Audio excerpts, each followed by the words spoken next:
So last week I called 30 places, 30. How many of them actually accepted Medi-Cal? 5, I'm guessing. 1. Shoot. I knew I was searching for something. I was searching for community. I was searching for acceptance. I was searching for a space to land. I just kept getting coddled and it kept me in my disease for a long time. Everybody's well-intentioned, but the coddling aspect means that I had no accountability to myself. How do we tack on all the things that we've learned, all the technology to bring us back to this one thing of how do we inspire hope? We believe that the next wave of innovation is innovation in the area of social impact. We want to try to bring awareness about the incarcerated. A huge number of people are currently homeless simply because they could not get legal help. A safe place where they can get set free. There's no hack for human connection. Codependency is an addiction. Do not try to do this big thing at once. Start with a little. When you're searching for the gold, you will get back so much more than you ever thought possible. So what do you think? The ball's in your court.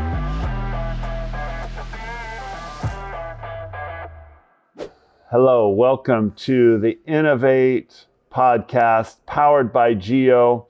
We are here in the house of Web3, in the Presidio, in the heart of Silicon Valley. We have had so much innovation in the Bay Area. Innovation has happened all over, but yet in the same area, we're also leading in very troubling negative social trends like homelessness, human trafficking, addiction, mental illness, suicide, unequal access to justice, prison recidivism, mass incarceration. So the vision of Innovate and this whole world of Geo and the DAOs is to bring more innovation into the social services sector that we can change the world and solve the world's biggest challenges.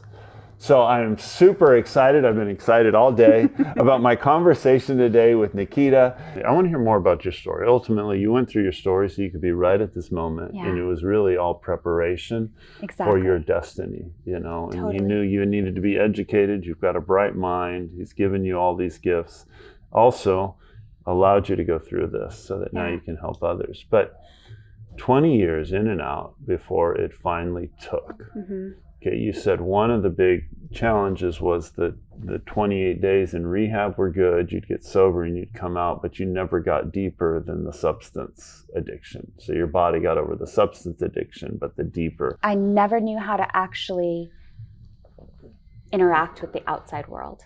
Tell me more about how you finally did overcome that. And then Such a beautiful story. what are some of the roots that you found that you had to get over? I go to Esalen a lot, which is a hot springs place down in Big Sur.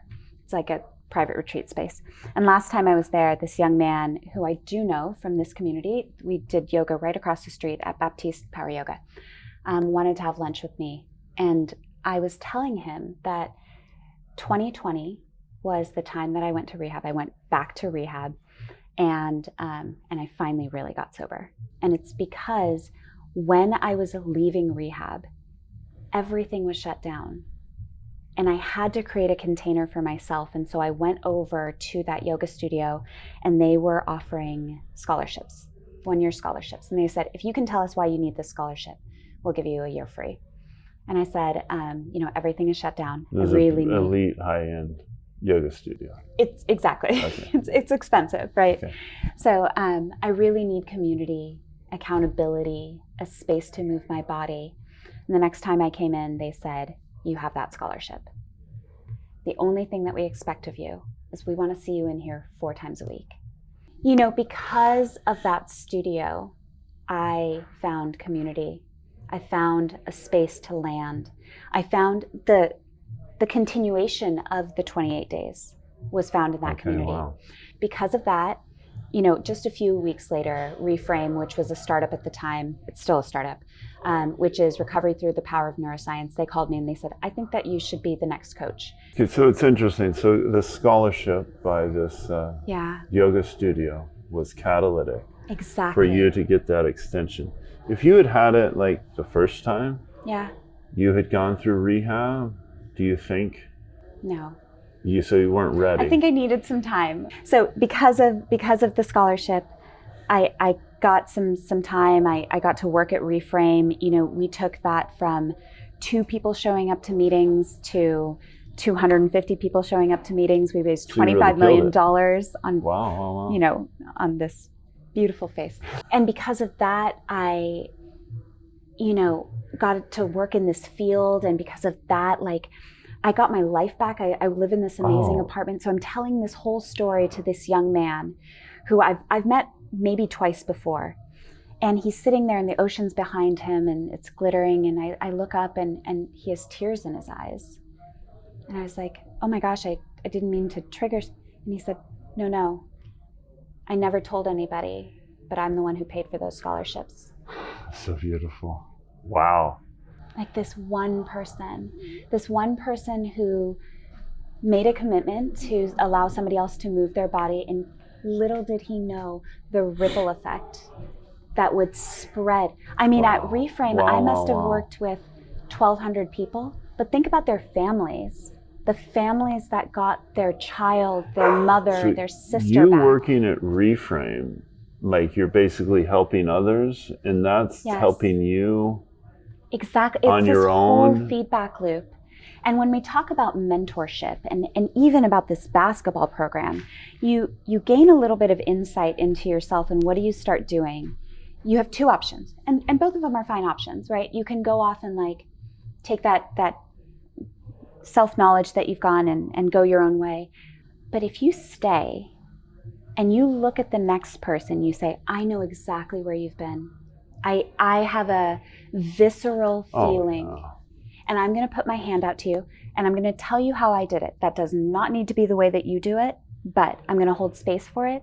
Like the feedback loop of mentorship is where I really needed to be. Wow, interesting. And I wouldn't have found it without that scholarship. Okay, you look like you have everything. You said you came from an immigrant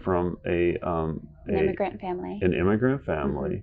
So you had at least a lot of people around you, whether that was community or not. You just had this community. Yeah. What were the roots of your addiction? I mean, why did you ever get into that? Yes, thanks for asking. Because you don't, you're not the demographic that I'm expecting to find inside San Quentin prison. Right. Quite the opposite. You know, and I think because of that, a lot of my mental health issues earlier on were not actually observed by teachers. And I had an enormous amount of ACEs that happened in my early childhood. Oh, wow. My best friend died when I was 5 years old, right? Oh. We were like... Where was that at? You were born here, right? I was born in Southern California, right? You know, I think that my parents thought because I was so young, I didn't have an impact from that. I had a huge impact from that. We moved communities. I was the only brown face growing up. I was the only brown face. In a time when all you want to do is fit in. So you always felt as an outsider. I was, and I didn't belong in any world. And your best friend died at 5. My best friend died at 5. And everyone's in total, well, whether they're in denial or not, they're in denial about it affecting you at all. Right. Then your family moved out of that community to get you. Just because they had different job opportunities and they were, it was nothing nefarious. But what happened was there was like a stacking of ACEs. And parents who were working... ACE is an adverse childhood experience, which is another one of the innovations that have developed in the last 30 years. This field of addiction and of mental health and all that has exploded. Definitely. And there's so many tools to help people. I can look back now and say all of that happened so that I could land myself right here. And I'm so grateful that I get to do what I get to do and to be in this field. Yeah, all of it happened so we could land right here, but then our job is to go there to lower those, to intervene sooner, and to create a world where addiction doesn't exist. During the first Innovate conference that we had here, you know, there's this idea that we go down to the gutter and we're like, oh, your arm is broken. I'm going to put a splint on that arm. But people keep falling down the mountain and breaking their arm. And we can stay down there and like fix broken arms, which is the American medical system. That is what we do in allopathic medicine. We wait until you get sick and then we give you something it's all sickness-based. To cover up, right? It's not health-based. Or we can do the Ayurvedic system, which is go to the top of the mountain, and build a railing so that people don't fall anymore, right? I had to get here to be like, what are the pieces that aren't working? Back to that original thing. What wasn't working? Community needed to be there, right? Opportunity needed to be there. So you had community, but you didn't have community. So you had this immigrant. So every time you have a meal, it's a party. There's a zillion people there. I mean, But I belonged and I didn't belong. We moved far enough away from the collective of Indian families that I saw them every weekend, but they weren't my community anymore. And I lived in a very Anglo-Saxon area, very wealthy area. I was Indian, but I was not Indian. So I belonged nowhere in my mind. So you didn't fit into your peer group. You didn't have any I didn't close belong friends. in India. I didn't belong in America. I didn't belong in that friend group. I didn't belong where I was. Like, I just wanted to exit my body as quickly as possible. When you say exit your body, you had suicide iterations or no? Every single way that you can think of that a person would try to exit their body, I have tried. And that means like hitting the eject button in so many ways. Did I have suicide attempts? Yes, I did. Did I withhold food? Yes, I did. Like, I chose the most potent drug to get straight into, but it wasn't like I started with like marijuana. I was like a meth addict from the very beginning. Wow. So I really was trying to exit because I didn't understand what was happening in my internal When universe. did the addiction start? I was 18 years old on June 6th, 2004. They sent me to my first rehab. I had walked across the stage for high school on June 5th, and I was in rehab on June 6th. Well, when did you started using substances? That year. So earlier that year. So as soon as you were introduced to them, like, oh wow, I can get out of this. It became an instant love affair, right? Because it was that way. It was that eject button. It was that distraction. It was that really what I was looking for was a way to just calm the searching. I knew I was searching for something. I was searching for community. I was searching for acceptance. I was searching for a space to land. And drugs kind of just were like, no, you're not. Just like wipe all that away, which makes them so highly addictive in our society where those core things are not being really offered. Yeah. That famous study with the rats, 2 studies. Yes. One was they put rats in a cage. Right. And they had water and they had heroin water. Yeah. And the rats would drink the heroin water till they died, and they'd reject the real water. And that informed our drug policy, the war on drugs, and everything. And it took in fact, I don't think we've really even reversed it yet. But then there was another scientist who says, rats in a cage, let's try something else. He created Rat Paradise, Rat Park, where the rats can play with female rats and they have everything. Everything a rat would want. Yeah. Did the same thing, and they never even touched the heroin water. They would drink the real water. Yeah. And so it's not the substance. It's the environment. It's the container. And it's the brain. It's what you're not. It's when you're not getting something that you need in a healthy way. Right. You'll get it in a toxic way. Beautifully said. Exactly. Like, let's go back to basketball, right? You said that you started playing basketball and you were addicted to the dopamine rush, right? Probably. But definitely. Definitely. Oh, definitely. Oh, totally.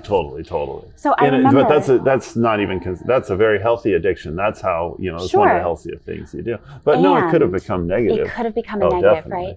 So I had one of my very first clients at Reframe, she stopped drinking after like 4 weeks or something. And she was amazed. She was like, this has been my problem for such a long time. I can't believe we did this. In that time, in those 4 weeks, she became an ultra marathoner. And I was like, we're not done. You're literally running from your problems.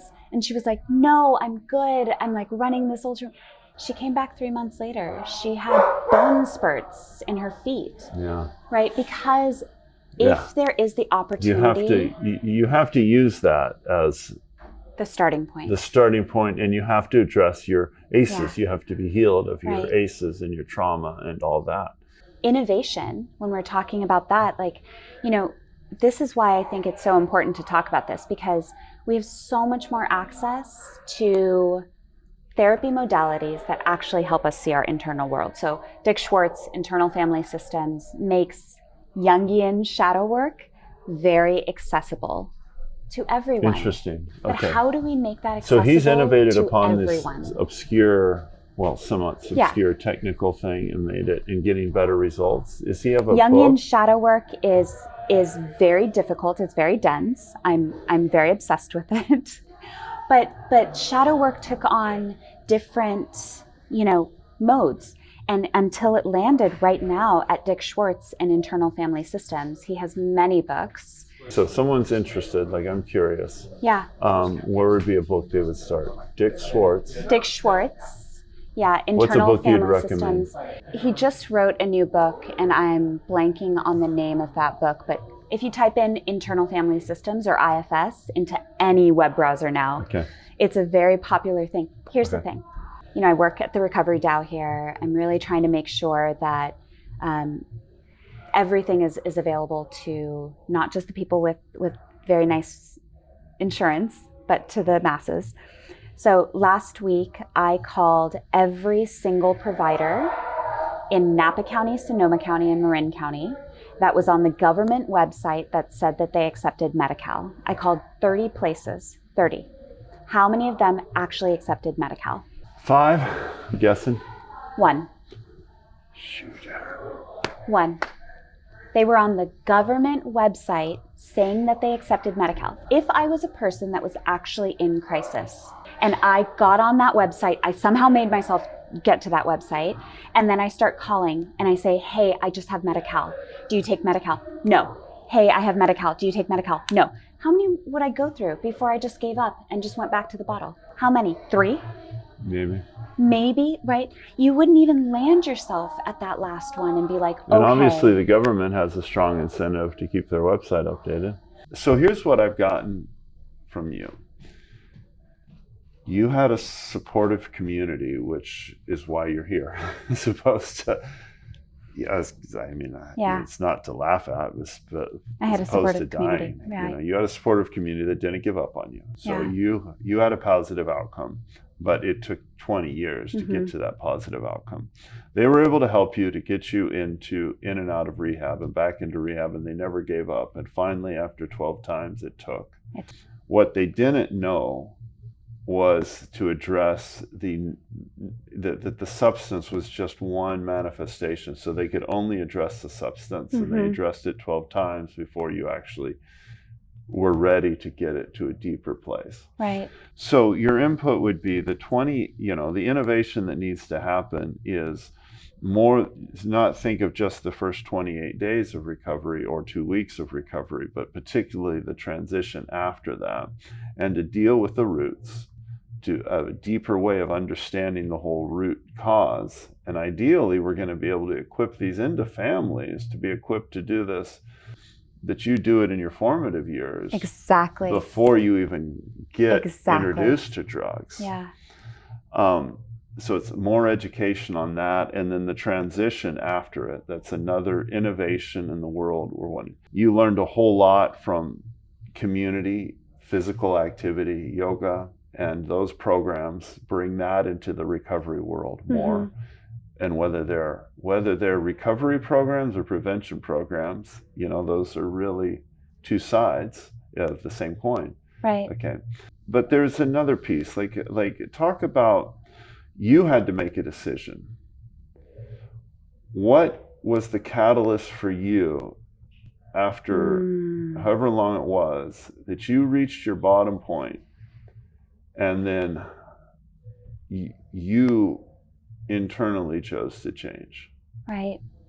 There's a couple different ways to look at this, and one is that I was helped 11 times, but I was coddled, meaning that someone was always trying to make it better for me. I didn't really have to do a lot of the work, right? I would get out of rehab and someone would be well-meaning loved ones who love you, and exactly. just they want to fix it. And I have to say, I think that, and this is why I don't like to speak down, but I think that most of the nonprofits and most of the rehab services that are offered are all from well-meaning individuals.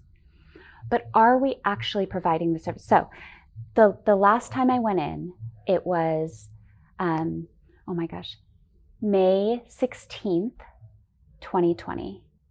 Do you know what happened on May 17th of 2020? Was that the COVID shutdown? California shut down. So I woke up my first day with no alcohol in my system, and California had gone into shutdown. And I didn't know what that meant because I had been drunk for every day leading up to that. How long How long had I been drinking? had you been drunk? So drinking and being drunk, you were just continually drunk. I was a everyday, all day vodka drinker at the end. For how long? Years. Years. So Yeah. you weren't sober for years. Oh, there is a portion of my 20s where I can tell you for a fact that I wasn't sober for 3 or 4 years. Wow. Yeah, maybe I'd get like we're saying, like maybe I'd get 28 days. That does not count as sobriety. I don't like the word sobriety, but that does not count as being Interesting. a person who's Do recovered you from alcohol. remember most of the time, or were you so drunk you don't remember it, or? I have large swaths of my 20s that are completely missing. Completely missing. I was one of those vodka drinkers that would hide the vodka underneath her bed so that when I woke up at 3 o'clock in the morning, which I always woke up at 3 o'clock in the morning, I would immediately get the vodka bottle out, and there were no glasses. I did not pour anything. There was no like, you know, in my mind, it was this glamorous, luxurious thing with like dirty martinis. No, I was in dirty pajamas in my bed, drinking straight out of vodka bottles. Like, that's what my drinking looked like. That's what it had. That's right. And so like, you know, but I didn't have any sort of emotional tools. I had no way that I knew how to actually interact with external society. I put on a good face. I can play the part, right? But inside, I really didn't have any way to deal with. So you weren't strung out. You weren't living on the street. Yeah. Would people who know you known that you were doing that? That you were drunk? Sure. Oh, they knew you. Of course. Were you holding down a job? No. No. Okay. No. And that's the thing, right? Like, I just kept getting coddled and no shade because everybody was well-meaning, but it kept me in my disease for a long time. Everybody is well-intentioned, but the coddling aspect means that I had no accountability to myself.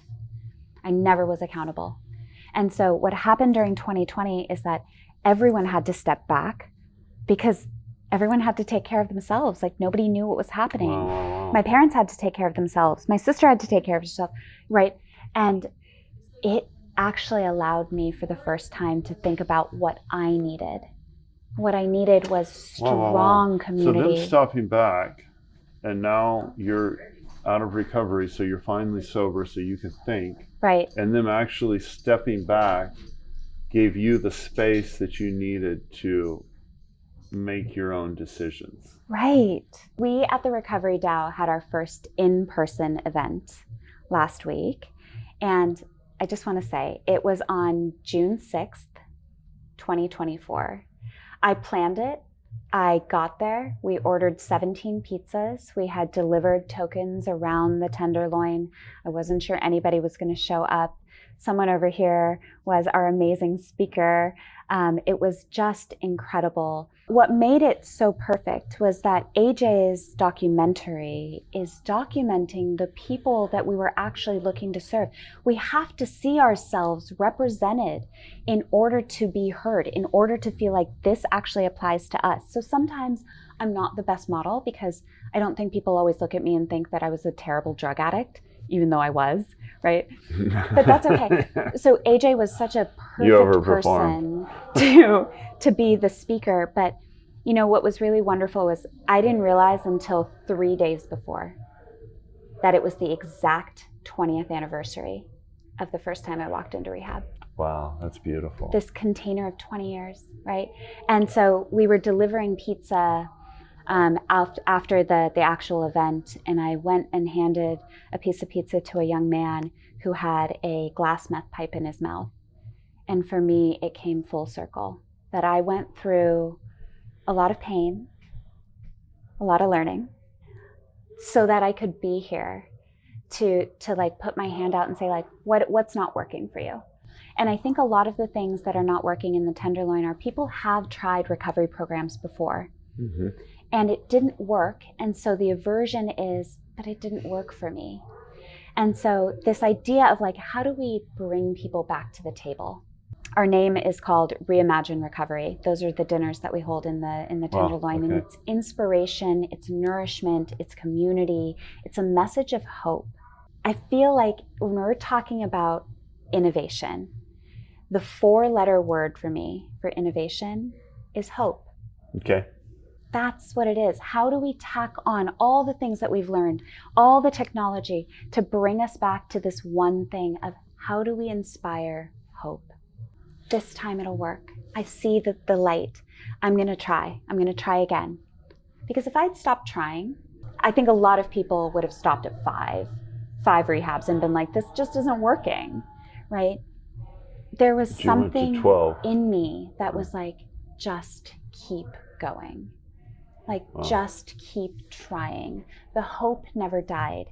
And now I'm here to be like, however I need to be there to be that beacon of hope, whatever modalities. Let's talk about all the innovations, all of even the allopathic medicines. There's so many pharmaceuticals right now that are allowing people to get a moment of respite from their drug of choice so we can have a real conversation. What do you need from me? How can I provide that for you? What does the world look like then, where we have the system, the vision that we're envisioning? Addiction is a human nature thing.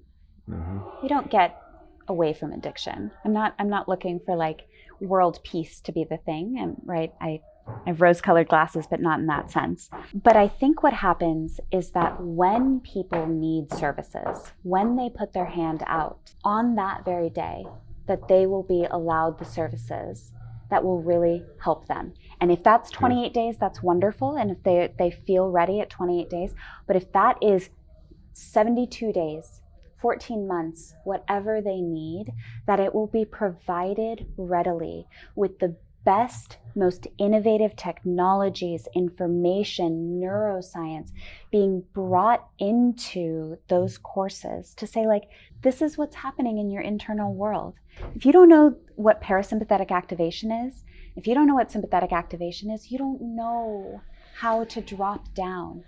And I'm so excited because it's not if this will happen, it's like when this happens. We're there. Yeah, no, that's the whole vision of the DAO, Mm-hmm. is to be decentralized. So it's basically like a recovery franchise model that's just given away. For free. All these resources will be brought in for free or affordable, reasonable. Like we're also thinking of financial models that will be smart contracts and all that to empower anyone to help. Okay. Definitely. And then you have this repository of the best practices and a global community that's all taking access of it. And it's repositioning things that healthcare, public health is a community thing that we should all do to the community together. Yeah. You know, rather than exploit it for financial gain. You know, it's fine to have financial gain. It's the exploitation that's wrong. So in 10 years, I envision that we learn the song of humanity and that we get to sing the song of humanity when somebody reaches out their hand for hope. That's beautiful. That is beautiful. And we all sing it together. We all sing it together. All right. Well, thank you so much. Thank you Such for a pleasure. sharing. This is a joy. We'll have to do it again. Keep updated. I love talking with you. And thank you. Thank you so much for listening. If you want to find out more about the Recovery DAO, just reach out to Nikita. Where's the best way for someone to find you? So easy. sfrecoverydao@gmail.com. I answer all the emails. You're on LinkedIn too. I think we're connected. LinkedIn, the best way to be in the know of all the things that we do is to come to the We Heart SF meetings. Yeah, We Heart SF in the YouTube. Presidio. We'll have lunch for you on Wednesdays from 12 to 1:30. And thank you so much. Thank you for watching. Thank you for your attention and for listening. And this is the Innovate podcast. So thank you so much. Thanks for having me.